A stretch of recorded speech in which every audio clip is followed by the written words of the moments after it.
Hello guys, তোমরা কেমন আছো? আশা করি তোমরা ভালো আছো, সুস্থ আছো। কিন্তু আমি ভালো নেই। আজকে 4 দিন ধরে আমার জ্বর।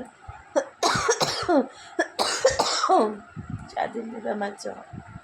তো আজকে রাতে যদি আমার জ্বর আবার আসে, তাহলে কালকে আমার রক্ত পরীক্ষা হবে, ব্লাড টেস্ট হবে। আর মনে হচ্ছে তাহলে ডেঙ্গু ধরা পড়বে। আমি ভাবতে পারছি না, যদি আমার ডেঙ্গু হয় তাহলে আমার কী হবে। আর দুটো ছোটো ছোটো বাচ্চা আছে। হ্যাঁ, আমি 4 দিন ধরে বিছানায় পড়ে আছি। তাদের ঠিক মতন খাওয়া হচ্ছে না, দেওয়া হচ্ছে না। যখন ভালো লাগছে তখন কাজ করছি, যখন পাচ্ছি না তো কাজ করছি না। তোমরা প্রে করো যেন আমার ডেঙ্গু না হয়, এমনি নর্মাল ভাইরাস ঝরি যেন হয়, আমি যেন সুস্থ হয়ে যাই তাড়াতাড়ি। এটাই তোমরা কামনা করো। কারণ ওদের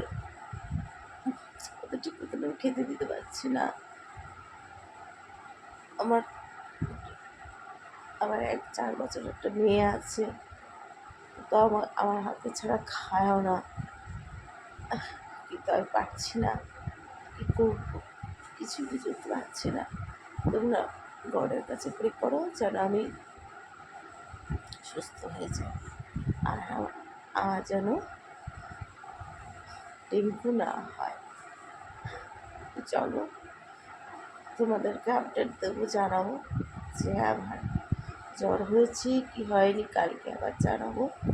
তো আজকে এখানেই শেষ করছি ভিডিওটা। সবাই ভালো থাকো, সুস্থ থাকো।